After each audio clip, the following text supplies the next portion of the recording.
ask the members to take their seats, please. We have a couple of members that have other committees at the same time, so they may be in and out.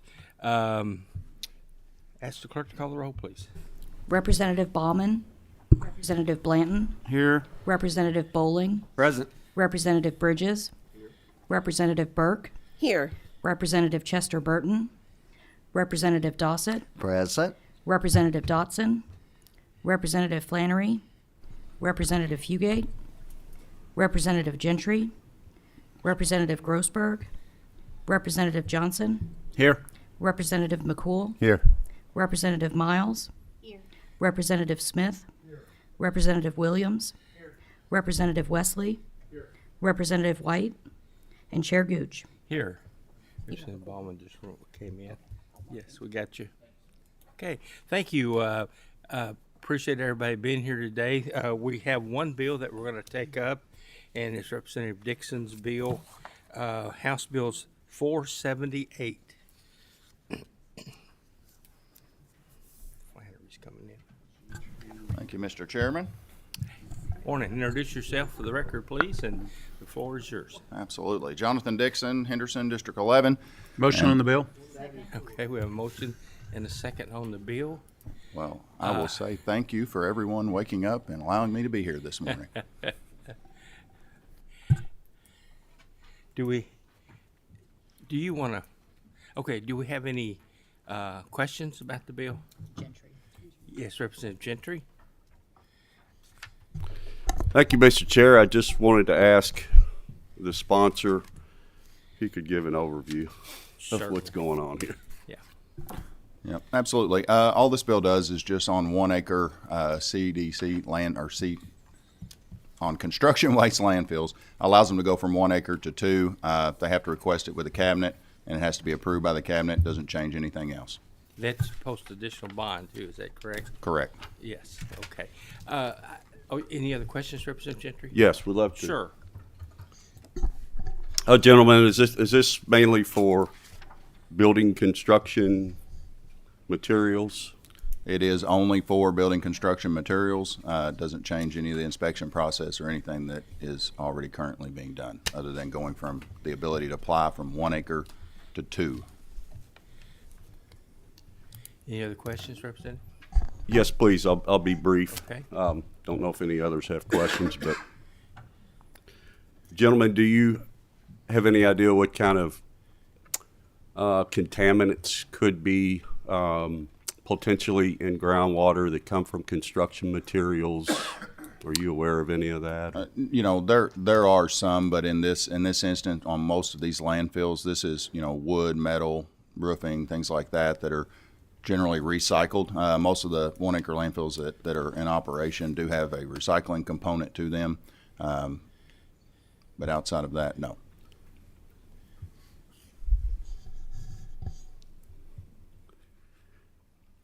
Are you going to talk? Okay, all right, he's finished. Representative Burke? Thank you, Chairman, and thank you for bringing the bill. I have a couple questions as well, if I may. My first question relates to the bond that companies will pay for future closure. It's my understanding that's $20,000. Is that correct? I believe that's what it would be, yeah. Is there any basis for that number? Do we know with absolute certainty that $20,000 will provide for the proper closure remediation of every landfill of this size and nature? Yeah, I don't particularly have a direct answer for that question. I do know that in this bill, it doesn't, you know, change anything that was previously there. It just doubles with what it would double going from 1 to 2. Okay, thank you. May I ask another question? Certainly. Thank you. I was contacted by Kentucky Resources Council, and I'm sure they've spoken with you as well, expressing strong opposition to this bill, particularly because of the possibility of environmental contaminants. My question then relates to possible remediation that can be done in advance. So I suppose that's not remediation, but maybe prevention. Mm-hmm. Is there a reason that we're not requiring the use of tarps or anything that could prevent these, what are they called? Polycyclic aromatic hydrocarbons polychlorinated biphenyls and brominated flame retardants from entering the water. Yeah, you know, Shed. it doesn't change anything that was on the original settings that are in there. These are, you know, all this bill would actually do is just allow the applicant to ask the cabinet if they can go from 1 acre to 2. You know, keep in mind in these landfills there are no household chemicals. These landfills are still inspected monthly. You know, when it comes to the email you were regarding from the concern from the council, you know, concrete slurry was one of those concerns, but these landfills generally do not have concrete slurry in it. Those, you know, construction companies, and I'm a construction guy, those things don't make, you know, solid concrete may end up there, but most of these landfill companies have already adapted procedures to where they recycle that concrete into rock and for other purposes and projects. So I don't, you know, I don't know that the concerns are truly, there are concerns, but I don't know they truly pertain to what we're doing here at hand, just increasing that size for the capacity. Thank you. Okay. Representative Smith. Yes, Mr. Chairman. Just for clarification, I've seen a lot of these projects done. I read the bill. Nothing changes what they have to do in the first place as far as environmental assessment. Brownsfield, if it has environmental issues, they have to go through maybe a Brownsfield grant. All it has to be, the whole project has to be cleaned with any asbestos, any of that stuff. Basically, all the bill does is what's prior been done, allowed for EPA to be left on the site. They're asking for a larger footprint if needed, if it's a larger project. That's the way I'm understanding it. And nothing has changed environmentally. Yeah. You're not bypassing any Correct. rules.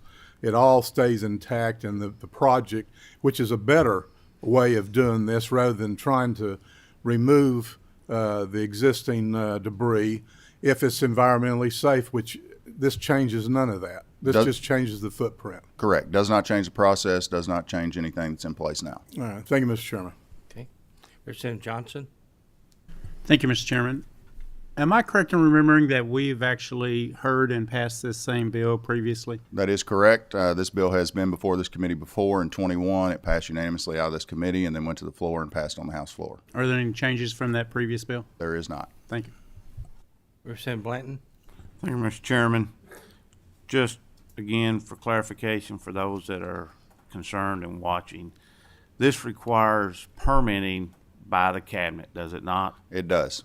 And the cabinet, who I have a great deal of confidence in, would have the ability, if there was a concern of materials of concern, could reject that permit, could they not? They would. Very good, thank you.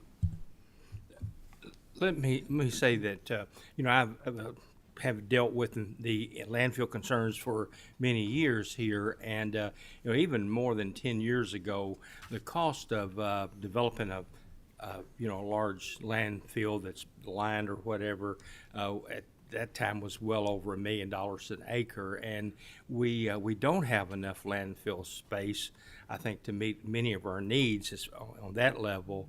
And you know, the better that we can do, and that's why I'm a big fan of recycling, is that the more things that we can keep out of landfills, then we're able to preserve those landfills even further into the future. And I think in many ways, this bill is a way to, because if those things aren't housed in construction landfill, then they probably would end up at a much greater cost having to be put into a regular landfill, and that just takes up landfill space that we really don't have. So with that, I think this really helps more than hurts. Any other questions? Ask the clerk to call the roll, please. Representative Ballman? Yes. Representative Blanton? Aye. Representative Bowling? Yes. Representative Bridges? Yes. Representative Burke? I'm a no, and I'd like to explain my vote. Okay. I do understand and agree that we need more landfill space, but I'm not convinced that the cost of $1 million to line a landfill is actually a waste of money when we could potentially be saving multiple millions of dollars in future medical costs. So for today, I'm a no. Mm-hmm. Representative Chester Burton? I'm going to pass and wait for the discussion on the floor. Representative Dossett? Yes. Representative Dotson? Representative Flannery? I'd like to record my attendance, and I vote aye. Representative Fugate, Yes, and I also would like to record my attendance. Representative Gentry, Yes, I'd like to explain my vote, please. I think I might have just said yes. I'm not a yes, I'm a no today. And although this is construction materials and most components in construction materials can be a lot less severe than a lot of other things, but there are things in construction materials and paints and solvents and that can create some issues in certain situations. And yes, we're not changing the process, but we are changing how big these landfills that have less restrictions are going to be. And without getting into a lot of other questions on mobilities of benzenes and half-lives of PCBs and so on and so forth, there are concerns here that I would have in potential situations and that are geologically different. So I'm a no today, and just because something was passed before doesn't make it right. Thank you.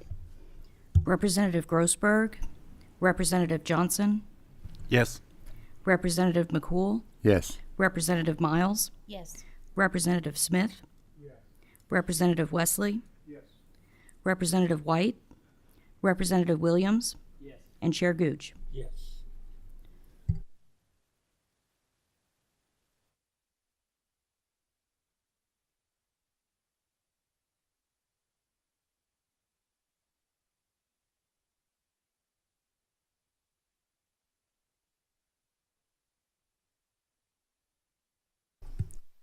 Any member wish to request their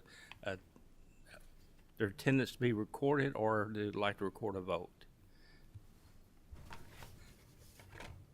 Yes, Representative. Mr. Chairman, may I please record my attendance and a no vote, please? Yes. Okay, with that, we're